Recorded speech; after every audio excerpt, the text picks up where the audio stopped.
Assalamualaikum warahmatullahi wabarakatuh. Pada kesempatan ini, saya ingin memperkenalkan diri. Nama Nani MPDI. Saya sebagai salah satu dosen Prodi D3 Farmasi di Stikes Al-Fatah Bengkulu. Pada kesempatan ini, saya akan menyampaikan pernyataan diri dosen untuk unjuk kerja Tridharma Perguruan Tinggi PDD UKT PT dalam bidang pengajaran. Saya mengampu mata kuliah Pendidikan Agama Islam 1, Pendidikan Agama Islam 2, Pendidikan Agama Islam 3, dan Pendidikan Agama Islam 4. Sebagai seorang dosen, saya mempunyai kewajiban untuk menjalankan Tridharma Perguruan Tinggi. Pada kesempatan ini, saya akan melaksanakan salah satu Tridharma Perguruan Tinggi, yaitu Pendidikan dan Pengajaran.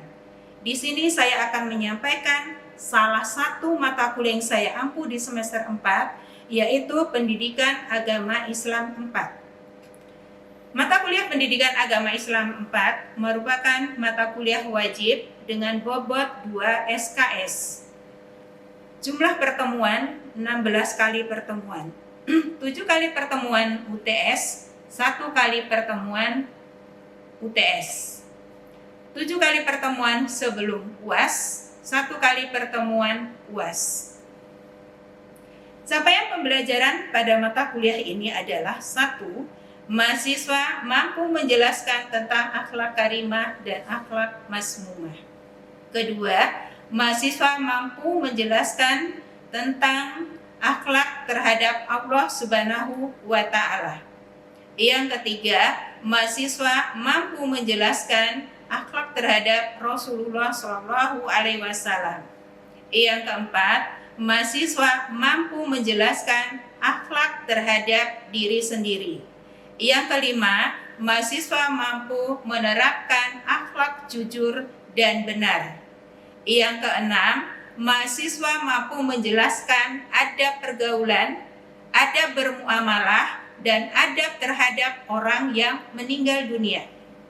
Yang ketujuh, mahasiswa mampu mempraktekkan penyelenggaraan jenazah.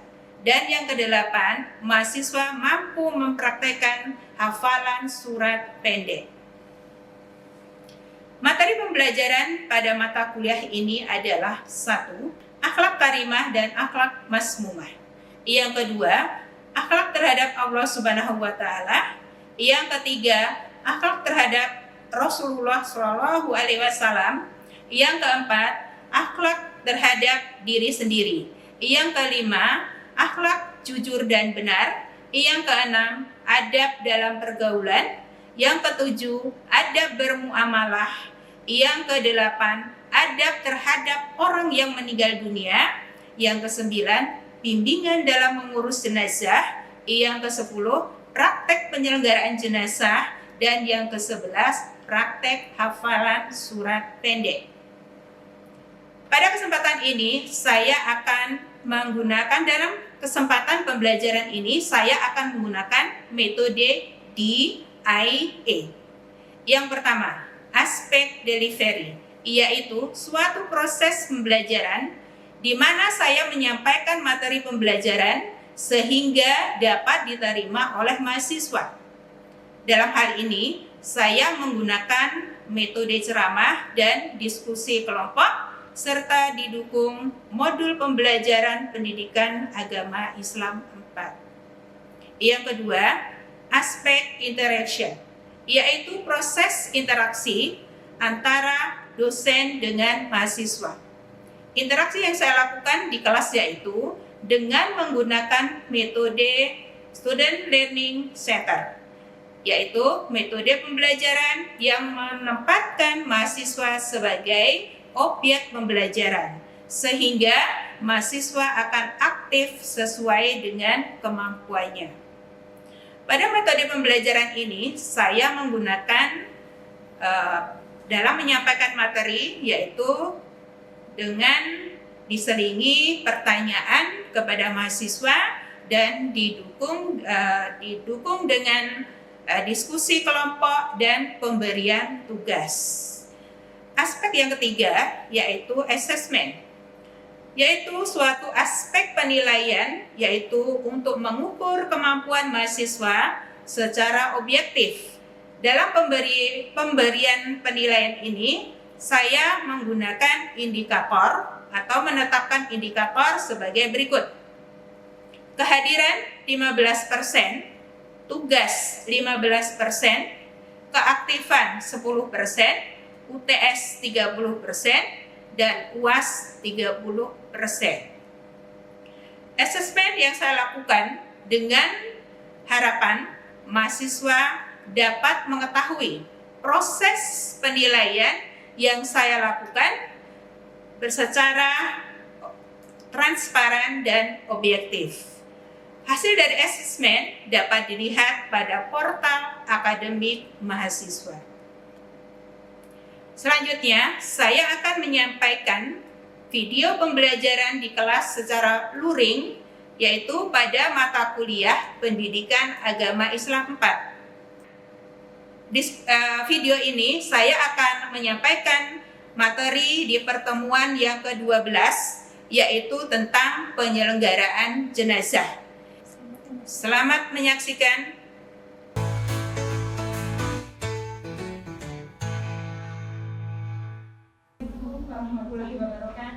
Waalaikumsalam warahmatullahi wabarakatuh. Apa kabarnya, Nak? Alhamdulillah baik. Baiklah, pada hari ini kita masih bisa bertemu di ruangan ini seperti biasa untuk proses pembelajaran pendidikan agama Islam. Sebelumnya kita awali pembelajaran ini dengan membaca Al-Quran. Seperti biasa kita melanjutkan baca Al-Quran di minggu kemarin, ya. Al-Quran surah ayat 1 sampai 5. Al-Quran surah ya. Ayo silakan Alfi diajak teman-temannya untuk baca Al-Quran ayat 1 sampai 5. Baiklah teman-teman, sebelum kita mulai pelajaran kita pada pagi hari ini, ada baiknya kita membaca Al-Quran terlebih dahulu. A'udzubillahi minasyaitonir rajim. Bismillahirrahmanirrahim. Alif Lam Mim Shad. Kitabun unzila ilaika yakun fi sadrika harajun minhu litunzira bihi wa zikra lil mu'minin.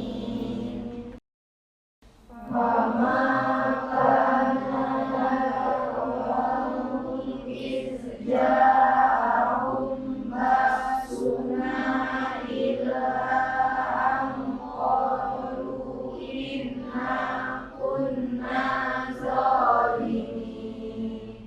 Sadaqallahul azim. Ibu cek kehadiran terlebih dahulu. Dwi Marsanda,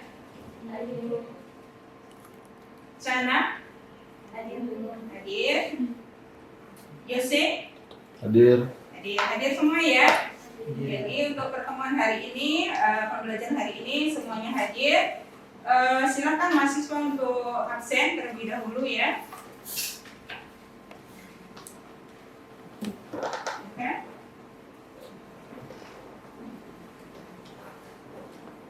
Silakan dilanjutkan absennya.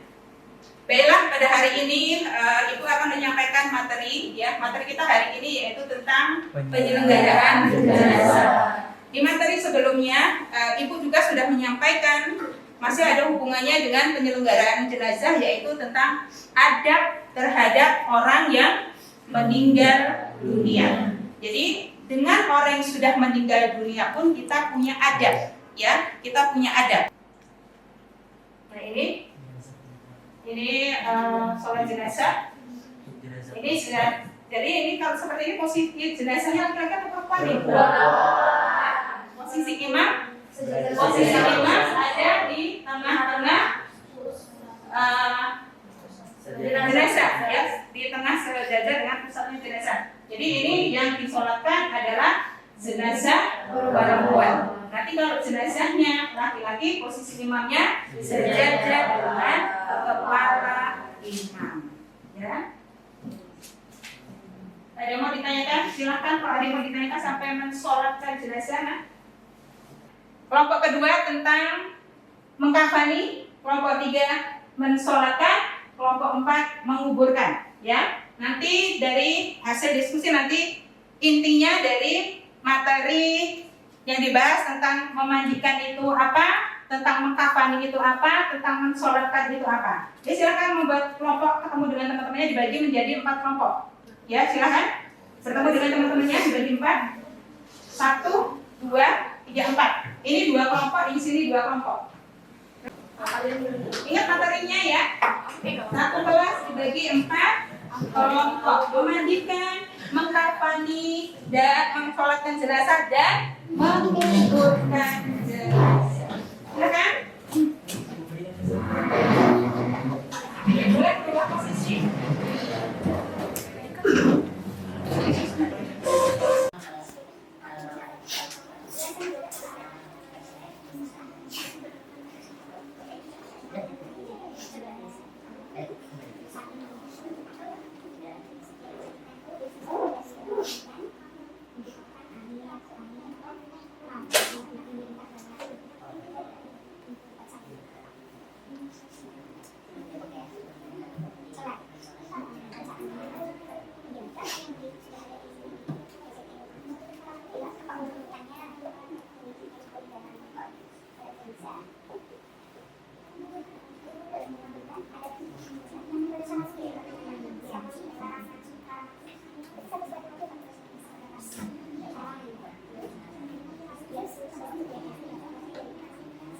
Hasil diskusinya masuk ke depan ya, menyampaikan resume hasil diskusinya.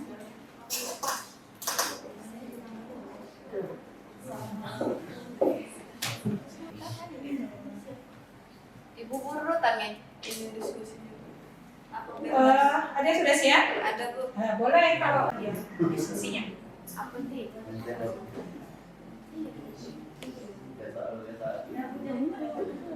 Sudah? Nomor 1 sudah? Gak usah berurutan, gak apa-apa. Siapa sudah siap, boleh. Baiklah, assalamualaikum warahmatullahi wabarakatuh. Waalaikumsalam warahmatullahi wabarakatuh. Perkenalkan, nama saya Salwa Hanifa dari kelompok 2. Saya di sini sedikit akan menjelaskan tentang mengkafani jenazah. Baik, hukum mengkafani jenazah itu adalah fardu kifayah bagi setiap muslim. Terus untuk tali jenazah bisa 5 atau sampai 7. Untuk kain kafan yang cewek itu bisa 5 lembar dan kalau cowok hanya 3 lembar. Kemudian kain kafan akan dilebihkan di atas kepala dan kaki, ujungnya dilebihkan sebanyak setinggi 30 cm. Terus untuk cara menutupi kain kafan itu bisa selembar demi selembar ataupun sekaligus. Ikat tali jenazah dimulai dari samping kiri jenazah. Ya, kiri ya. Mengkafani jenazah itu dilakukan oleh petugas ruqyah. Kalau jenazah perempuan itu bisa dipakaikan kerudung dan baju seperti gamis di bawah lutut. Sedangkan kalau jenazah laki-laki itu bisa dipakaikan sorban. Sekian penjelasan saya tentang mengkafani jenazah. Selebihnya dan kurangnya kami mohon maaf. Wabillahi taufiq wal hidayah. Wassalamualaikum warahmatullahi wabarakatuh. Waalaikumsalam warahmatullahi wabarakatuh. Kelompok berikutnya bagus sekali dari kelompok 1 ya, kelompok 2 ya, sampai silakan kelompok yang sudah siap, nggak harus berurutan nggak apa-apa. Kelompok yang sudah siap silakan sampaikan apa hasil dari diskusi kelompoknya. Maju ke depan. Kelompok 3 silakan Alfi tentang mensolatkan jenazah. Silakan Alfi. Baik, assalamualaikum warahmatullahi wabarakatuh. Waalaikumsalam warahmatullahi wabarakatuh. Perkenalkan, saya Muhammad Alfian Sidiki, saya perwakilan dari kelompok 3. Di sini saya akan menjelaskan sedikit yang dari kita pelajari tadi mengenai mensolatkan jenazah. Jadi dalam mensolatkan jenazah itu ada rukunnya. Rukun mensolatkan jenazah itu ada 8. Yang pertama itu ada niat. Yang kedua berdiri bagi yang mampu, melakukan 4 takbir. Pada sholat jenazah ini tidak ada ruku, sujud dan kenyataran sujud. Terus yang kelima itu untuk takbir pertama itu kita membaca surat Al-Fatihah. Takbir kedua membaca sholawat. Takbir ketiga itu membacakan doa untuk mayat. Takbir keempat membacakan doa untuk mayat dan keluarga yang ditinggalkan. Selanjutnya itu yang ke-8 itu salam. Terus untuk mensolatkan jenazah itu posisi imam bagi untuk jenazah laki-laki posisi imam berdiri di sejajar dengan kepala jenazah. Untuk jenazah perempuan berdiri sejajar pusat jenazah. Mungkin itu saja penyampaian dari saya. Sekian dari saya, terima kasih. Wassalamualaikum warahmatullahi wabarakatuh. Waalaikumsalam warahmatullahi wabarakatuh. Ini kelompok 4 tentang menguburkan jenazah. Baiklah, assalamualaikum warahmatullahi wabarakatuh. Waalaikumsalam warahmatullahi wabarakatuh. Saya Nendra Kinsigla dari perwakilan dari kelompok 4. Di sini Bu kami ingin mendiskusikan hasil dari diskusi kami, yaitu mengenai menguburkan jenazah. Menguburkan jenazah itu ada 4 tahap. Yang pertama, jenazah dimasukkan ke dalam kubur, dimulai kepalanya. Yang kedua, di liang lahat, jenazah diletakkan ke dalam posisi miring dan menghadap kiblat. Nah, yang ketiga, pipi dan kaki jenazah ditempelkan ke tanah dengan membuka kain kafan tersebut. Yang keempat, waktu memasukkan jenazah ke liang lahat dengan membaca doanya Bismillah wa ala millati Rasulillah, dengan nama Allah dan di atas ajaran Rasulullah. Nah, menurut Imam Syafi'i dilarang mendirikan bangunan di atas kubur dan tidak boleh dikubur dengan semen. Dan hadis dari Jabir, ia berkata Rasulullah SAW melarang dari memberi semen pada kubur, duduk di atas kubur dan memberi bangunan di atas kubur. Sekian presentasi dari kami. Wassalamualaikum warahmatullahi wabarakatuh. Dari kelompok warahmatullahi wabarakatuh.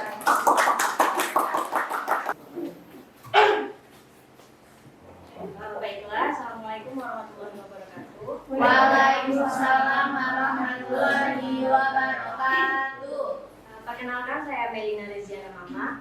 Saya perwakilan dari kelompok 2. Di sini kami akan menyampaikan kesimpulan dari materi, yaitu tentang memandikan jenazah. Baiklah, selanjutnya untuk memandikan jenazah, hal pertama yang harus dilakukan adalah mempersiapkan tempat ataupun peralatan yang akan digunakan saat untuk memandikan jenazah. Seperti ada air yang suci dan mensucikan, lalu ada air kapur barus ataupun air bidara, dan peralatan mandi lainnya seperti sabun, sampo, dan lainnya. Selanjutnya, posisi jenazah itu kepala lebih tinggi dari badan. Lalu untuk selanjutnya, bersihkan bagian-bagian lubang pada tubuh jenazah yang mungkin terdapat kotoran. Selanjutnya, jenazah bisa diistinjakan. Lalu sebelum dilakukan memandikan jenazah, jenazah diwudukan terlebih dahulu. Selanjutnya, dalam proses memandikan jenazah, dimulai dari ujung kepala hingga ujung kaki, dilakukan sebanyak 3 kali dan diawali dengan sebelah kanan terlebih dahulu. Setelah jenazah dimandikan, mohon maaf, sebelumnya bisa dibacakan niat untuk mandi jenazah, bisa di awal ataupun di akhir sebelum memandikan jenazah. Lalu selanjutnya, setelah jenazah dimandikan, jenazah diwudukan terlebih dahulu. Itu saja penjelasan dari kelompok kami. Lebih kurangnya kami minta maaf. Saya akhiri. Wassalamualaikum warahmatullahi wabarakatuh. Waalaikumsalam warahmatullahi wabarakatuh. Jadi diskusi sudah berjalan, hasil dari diskusi sudah dipaparkan dan sudah kita dengar bersama-sama hasilnya ya. Jadi itulah tentang materi penyelenggaraan jenazah ya. Kewajiban kita sebagai seorang muslim terhadap saudara kita muslim, apabila ada yang meninggal dunia, kita punya kewajiban wajibnya itu adalah wajib kifayah, yaitu yang pertama adalah memandikan jenazah, yang kedua adalah mengkafani jenazah, yang ketiga mensolatkan jenazah, yang keempat menguburkan jenazah. Sekarang ilmu teorinya sudah didapat ya, tinggal mengaplikasikan dalam kehidupan yang nyata ya. Seandainya ada keluarga, ada kerabat, ada jiran tetangga yang meninggal dunia, bisa ikut bergabung untuk menerapkan ilmu tentang penyelenggaraan jenazah yang sudah didapatkan pada hari ini ya. Jadi mungkin Ibu akan memberikan satu pertanyaan ya, mungkin kesimpulan dari materi yang 4 tadi. Kewajiban kita sebagai seorang muslim apabila ada saudara muslim kita yang meninggal dunia. Di awal tadi Ibu sampaikan bahwa segala sesuatu yang hidup itu pasti akan mengalami mati. Al-Quran surah apa yang menjelaskan bahwa setiap yang bernyawa pasti akan mati? Coba siapa yang bisa menjawab? Al-Quran surah apa? Di awal pertemuan tadi sudah Ibu sampaikan Al-Quran, siapa yang bisa jawab? Tunjuk tangan, silakan Edi. Quran surat Ali Imran ayat 3 185. Surah Ali Imran surah ketiga ayat 185. Itu yang menjelaskan bahwa setiap makhluk yang bernyawa pasti akan merasakan mati. Cuma kita nggak pernah tahu jadwal kita itu kapan, ya. Ada yang mau bertanya dari materi yang sudah kita bahas ini? Silahkan, Ranti. Bu, kenapa kalau mau ini jenazahnya itu kan udah di keranda, mau dibawa ke kuburan. Pas di depan rumah itu kan diangkat tuh kan, Bu. Nah, kenapa pihak keluarganya itu pakai melilingi bawahnya, Bu? Oh iya. Nah, itu wajib atau sunnah atau nggak boleh? Iya. Jadi mungkin pernah lihat yang seperti ini ya. Jadi keranda jenazah sudah masuk keranda, sudah keluar rumah ya. Itu biasanya ada ahli rumah nanti yang menyampaikan ya. Sebelum itu nanti menggiling itu biasanya ya. Kalau nanti si jenazah ini memiliki hutang, biasanya seperti itu dulu kan. Kalau memiliki hutang, nanti yang bertanggung jawab karena dia sudah meninggal, sudah terputus semuanya. Kalau dia memiliki hutang, maka nanti yang bertanggung jawab dialihkan ke keluarganya. Sudah itu nanti biasanya kan sebelum itu jenazah dibawa jalan itu biasanya nanti keluarga inti itu ya, keluarga inti nanti yang lewat di bawah keranda. Jadi ini apakah ini termasuk tuntunan dalam ajaran agama Islam? Tidak. Ini bukan termasuk tuntunan dalam agama Islam, tapi ini adalah adat atau kebiasaan. Ya, kan nggak semuanya tempat ada seperti itu kan? Nggak semua tempat daerah ada ritual yang seperti itu. Mungkin di daerah tertentu yang menerapkan yang seperti itu. Artinya kalau seperti itu bukan aturan baku syariat agama Islam, tapi itu adalah adat atau kebiasaan. Mungkin di daerah tempat Ratih seperti itu, mungkin di daerah tempat Alfi nggak ada seperti itu, ya. Kalau menurut syariat kan berarti sudah menjadi kebiasaan, dilakukan kebiasaan dan kalau ada jenazah itu nanti harus berobos di bawah keranda itu ya. Jadi Ratih jawabnya itu bukan dari syariat Islam, tetapi itu adalah kebiasaan di tiap-tiap daerah dan kebiasaan itu tidak sama. Ya, Ratih, ada yang mau bertanya lagi silakan. Berarti boleh ya? Selama ada kebiasaan tidak bertentangan dengan syariat Islam, monggo silahkan dikerjakan. Tapi kalau ada kebiasaan itu bertentangan dengan syariat Islam, harus dengan tegas kita tinggalkan. Kalau ini yang melewat di bawah keranda, kira-kira itu bertentangan dengan syariat Islam enggak? Bertentangan dengan syariat Islam enggak? Ada bertentangan dengan syariat Islam enggak? Enggak ada kan? Enggak ada. Kalau enggak ada ya monggo aja silahkan. Karena untuk meninggalkan kebiasaan dari nenek moyang itu enggak gampang. Enggak gampang. Nanti kalau kita protes, kamu anak kemarin sore ngertinya apa? Kamu udah pandai protes. Jadi seperti itu kan? Jadi ada kebiasaan yang ada di daerah kita selama tidak bertentangan dengan syariat Islam, monggo silahkan dilakukan. Tetapi kalau nanti sudah bertentangan dengan syariat Islam, dengan tegas harus kita tinggalkan. Itu ya. Yang lainnya ada yang mau bertanya? Satu kali pertanyaan. Neni silakan. Ini Bu, apa hukum Islam terkait dengan penundaan penguburan jenazah, misalnya untuk menunggu keluarga jauh? Ya. Satu lagi ada Bu. Dan apa pandangan Islam mengenai penggunaan peti jenazah dalam penguburan, misalnya itu tuh dalam kondisi ada banjir Bu. Kita menggunakan peti dalam Di penguburan jenazah ya. Ada dua pertanyaan dari Neni. Satu pertanyaan itu adalah apa hukum menunda penguburan jenazah? Kan ini kadang ada. Umpamanya keluarga yang meninggal, umpamanya keluarga inti kita, entah itu ayah kita, entah itu ibu kita, atau itu kakek nenek kita, sementara kita merantau jauh. Ini keluarga inti kita ini sudah meninggal, pokoknya meninggal dari tadi malam meninggal, terus disuruh menunggu kita merantaunya tempatnya yang jauh, lain pulau, dan itu butuh waktu yang lama. Maka untuk yang seperti ini, tadi ada adab di dalam adab terhadap jenazah, ini tidak sesuai dengan syariat Islam. Kalau suruh menunggu dulu waktu masih hidup.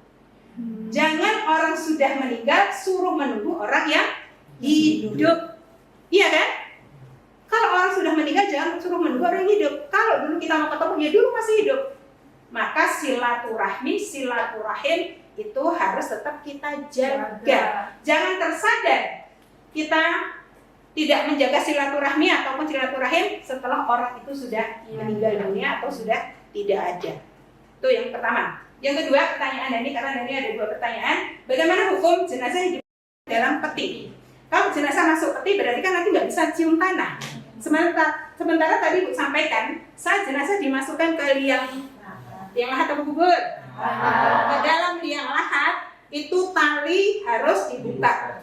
Bagian muka dan bagian kaki itu bukan hanya dibuka talinya, tapi dibuka benar. Kain kafannya itu dibuka benar. Muka itu kelihatan mukanya, kaki nanti kelihatan kakinya. Karena apa? Mau disentuhkan ke tanah. Lah kalau pakai peti, berarti kan tidak bisa tersentuh dengan tanah.